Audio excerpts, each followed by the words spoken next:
serum levels are so low. The very first red box at the top of that chart there is about all cancers. And that happened to be a very spectacular randomized clinical trial conducted by Joan Lappy of Creighton University. And the level there is at 38, and only 38 nanograms per milliliter. There was a 35% reduction in the incidence of all cancers. That's primary prevention. It didn't happen. That is a powerful number. And she, in her trial, back again to dosage levels, was only giving them 1,100 international units a day. Just imagine what it would be if the levels of those particular people were really pumped up to the 40 to 60 nanograms per milliliter. On this also, I drew this heavy black line there to show you that's 30 nanograms per milliliter. And that's generally what's been accepted as okay, and the okay has to do with bone health. And it is okay with bone health. The 40 to 60, I want to show you where it sits. There it is. And it brackets those diseases and the information we currently have at hand about what it takes to prevent them. I would encourage you to download this chart from our website and take a look at the details on it. The next major question I get questions about all the time is toxicity. My doctor, somebody said, I can't take it, or I shouldn't take too much because it's toxic. Here is a graph showing the results of a study done by John Hathcock and others. The horizontal bar represents toxicity at a serum level measure, and it says there was no toxicity below 200 nanograms per milliliter. And remember, our scientist panel is recommending 40 to 60. If you measure it and pay attention, there is no need to be concerned about toxicity. By following the recommendations, we really expect a level of decrease in the incidence of these key diseases, breast cancer, type 1 diabetes, multiple sclerosis, and colon cancer, of 67 to 70% within 5 years. If you spread the word today, got yourself tested, and started getting your vitamin D levels up, we would have a changed country. I want to show you some just examples of studies. Back again to the is it true? I asked that question when I first started in this. It was too good to be true. So in searching for the information to present to others about whether or not it's true, I want you to know there are a number of controlled trials out there. These are the so-called gold standard, the randomized clinical trial. There certainly was the one that Joan Lappy did. There's been trials with falls, neuromuscular function, also on blood pressure and influenza, and there are many more. I like charts a lot better. This one was not a randomized clinical trial. It was an observational study done in Canada. But look at this. That red line says the serum level was less than 20 nanograms per milliliter. The green line, it was greater than 30. And what it says is that there was a 50% less chance of recurrence.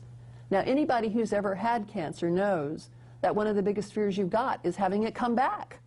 Wouldn't it be nice to know, by doing something non-toxic and non-disturbing to your system, and oh, by the way, it's inexpensive, it costs less than 5 cents a day to take vitamin D, that you could actually improve the recurrence rate by as much as 50%? And of course, if you don't get it, you're not going to die of it. The same is true there. This is the Lappy study, and I just want to show you some highlights there. From the placebo group to the calcium and D group, over the 4 years, there was a 60% risk reduction in cancer.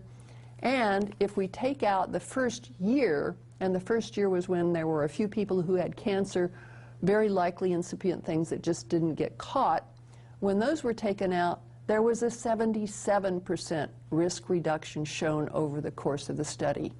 That's big news. And again, that's the measure. They started at 28 nanograms per milliliter, which again is higher than the average population, certainly in the North American continent.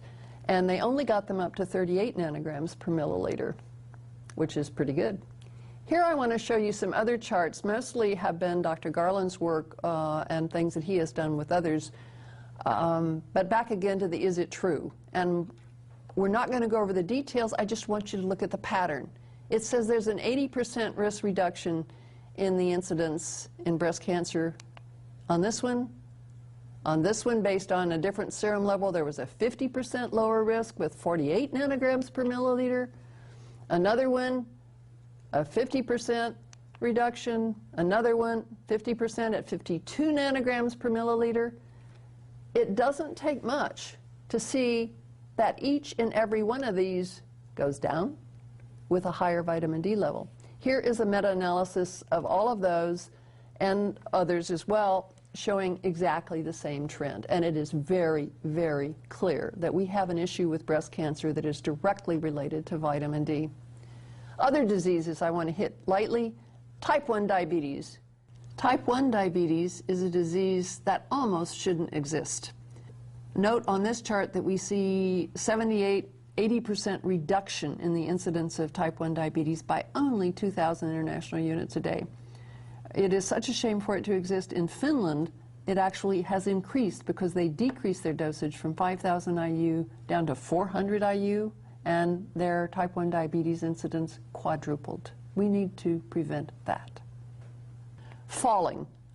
Many of you have elderly parents. What happens when people fall? They go into nursing homes. And/or what else happens when they fall? They die. The probability that somebody's going to die in the next 5 years once they have fallen goes up by a factor of 2. And it's just because they become immobile and unable to care for themselves. The risk of falling is down by 50% in this study, and in other studies it's been as much as 80%, because vitamin D affects the muscles, not just the bones. Neuromuscular function, this chart actually goes up, but what we're measuring here are performance scores. People did better with basic functions of being able to walk and stand up, sit down, and whatever. Blood pressure. This is a quick measurable. We've been talking about diseases like type 1 diabetes or cancer. You don't get to measure those in a year. Vitamin D and blood pressure, on the other hand, you can measure that within a period of 6 weeks. And this is certainly one of the major cost burdens in our society. And this shows from a study by Ed Giovannucci and all at Harvard, a hypertension burden reduction. Note here that it affects men a little more greatly than women for some reason, which we don't yet know, but that's there. Influenza. A funny question was asked by somebody once, or sort of funny anyway. Anybody ever wonder why we get the colds in the wintertime? Well, maybe it just happens to be that we don't get enough vitamin D in the wintertime. Short disease summary, those that we know a lot about: certainly breast cancer, the type 1 diabetes, multiple sclerosis, colon cancer, heart disease, falls and fractures. We know so much about that it's just almost like rock solid stuff saying you need to deal with this. The areas where we still have a lot of missing information, certainly aggressive prostate cancer, endometrial cancer, the lymphomas, and lung cancer. There's a lot more to be done there. Again, more research. There's been some marginal things, or at least beginning studies, on brain development and cognition, where they show infants that at the age of 12 months are able to do more cognitive tasks when they have adequate vitamin D. Infectious diseases. Pain. Pain is one that I have only recently learned is one of those things that's affected in a very short term, in as little as 2 months, on vitamin D. Pain is one of our society's biggest reasons for doing workman's compensation. I can't show up to work because I'm in too much pain. And the pain seems to be very much related to one's vitamin D level. Autism, there's research going on that, on depression, mental illness. All of these things can be affected. At this point, Dr. Garland is now going to talk about the whys. I've given you a quick brush of here's all the things that vitamin D can and we believe does impact. Thanks, Carol. We're already beginning to get some useful information from this grassroots health study. The volunteers are taking their own blood samples. They're being analyzed, and what we're finding is that even in very health-aware people, about half are deficient in the amount of vitamin D they need in their blood to remain healthy and avoid cancer and other serious diseases. At the same time, we're learning that approximately half are already at 40 to 60 nanograms per ml. This population is much more likely to be at these high levels, and these high levels will give us an opportunity to understand the safety and efficiency of higher levels of vitamin D even now than are currently recommended, in the range from 70 nanograms per ml and higher.